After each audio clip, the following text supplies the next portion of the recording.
माया का 3 रूप होता है,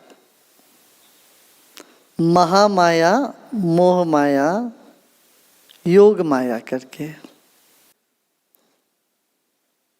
ये माया, तीनों माया हमको कर्म से बांधती है। तो ज्ञानी जो है वो माया से ऊपर उठे हुए होना। जीवन का लक्ष्य यही है, माया का जो आवरण है इसको छेद करके, इसका भेदन करके ऊपर निकलना, आगे निकलना है। ये जीवन पूर्णता है, जीवन की साधना। तब तक तृप्ति नहीं हो पाएगी। जब तक माया का पर्दा बना रहता है तब तक बेचैनी, कमियां जीवन में बनी रहेगी। अच्छा, क्या है ये 3 माया, कैसी है?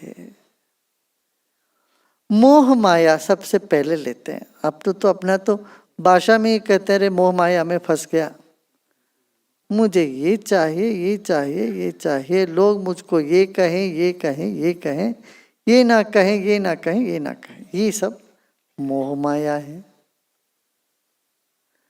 भूतकाल को पकड़कर अपने भीतर रोते रहना, ये मोह माया है। देखिए, वस्तु, व्यक्ति, परिस्थिति, ये काल के और कर्म के हिसाब से आते हैं हमारे पास और छूटते भी हैं।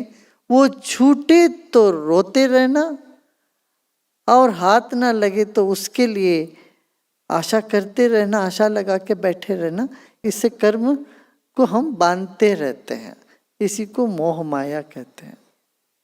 फिर महामाया, महामाया माने घोर तम, घोर अंधेरे में बने रहना, तमोगुणी प्रवृत्ति होती है उसमें।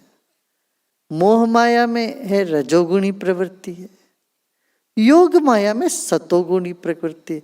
योग माया क्या होता है?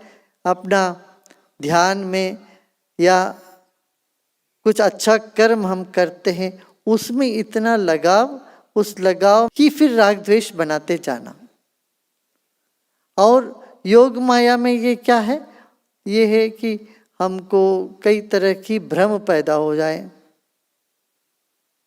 हमको लगे हम बहुत सात्विक हैं, बहुत अच्छे, सात्विक की ही एक अहंकार बन जाए, या कुछ दृश्य दिखे फिर उसमें फंसते रहे। योग माया से निकलना बहुत ही मुश्किल काम होता है। क्यों? योग माया में आपको सिद्धियां प्राप्त होएगी, जो आप कहोगे वो होता रहेगा, और जो आपको सारे विजन दिख जाएंगे, आपको सारे दृश्य दिख जाएंगे और उसको पकड़ोगे। जैसे आप उसको पकड़ोगे, उसके साथ तादात्म्य बनाओगे, उसमें फिर धीरे धीरे धीरे धीरे वो छूटने लग जाती है। उसमें शक्ति का भी ह्रास होता है और बाद में वो योग माया में फंसे हुए व्यक्ति मुक्ति नहीं पाता। दुखी नहीं होते हैं मगर मुक्ति नहीं मिलती।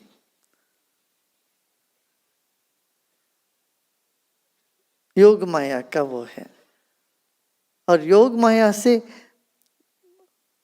ऐसे ही आपके भीतर ये सब जितने अंतस्फुरणाएं होगी, 80-90% ठीक होगा, 10% नहीं ठीक होगा, या 20% उसमें गलत निकलेगा। क्यों? माया में फंसे, योग माया में, तो वो माया की वजह से ज्ञान में भी आवरण आने लग जाता है उसमें। तो ये तीनों मायाओं से मुक्त होने के लिए ये करना चाहिए, सब कारण के कारण को ढूंढना चाहिए। मुझे कुछ चीज की नुकसान हुआ, उसको मैं किसी को कारण समझता हूं।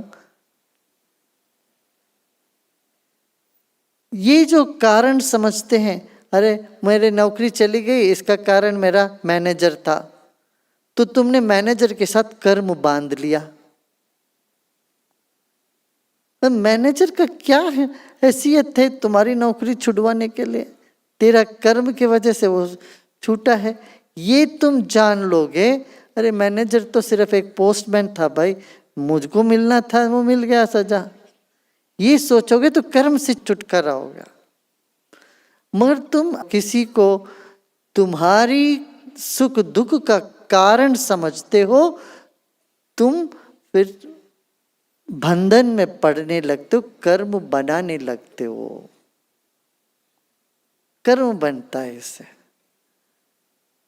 इसीलिए कहते हैं तस्मै नमः परम कारण कारणाय। शिव जी को क्या बोलते हैं, अरे भाई तुम सभी कारण के कारण हो, तुम ना हो तो कुछ होता ही नहीं है, तुम्हारी वजह से सब कुछ हुआ है। ये यदि भाव आ जाता है तो कर्म से छुटकारा, हम खाली हो जाते हैं, अपने भीतर खाली होते ही दिव्यता से भर जाते हैं, शिव तत्व में हम रम जाते हैं। फिर हमारे मन में ना कोई राग किसी के प्रति, कोई द्वेष का कोई गुंजाइश ही नहीं है।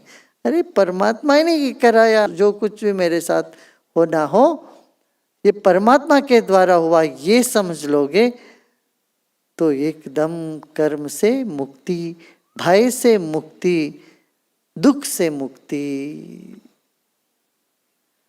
इन सब से मुक्ति पाओगे तो जीवन मुक्ति फिर सहज ही होने लगता है, हो जाता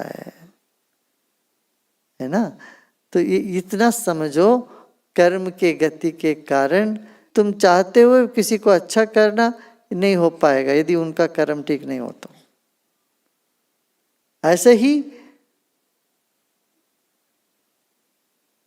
दूसरे चाहते हुए भी तुमको नहीं होगा, तुम्हारा कर्म का पर्दा यदि इतना गाढ़ा है तो। हाँ, तो कर्म बांधो मत, जो हो गया उसको अनुभव कर रहे हैं, कुछ करके निकलना पड़ेगा, कुछ वैसे ही निकलनी पड़ेगी। अगर आपको ये वीडियो पसंद आया हो तो इसे लाइक के साथ कमेंट और शेयर करना ना भूलें। इससे जुड़े अन्य वीडियो के लिए इस चैनल को सब्सक्राइब अवश्य करें।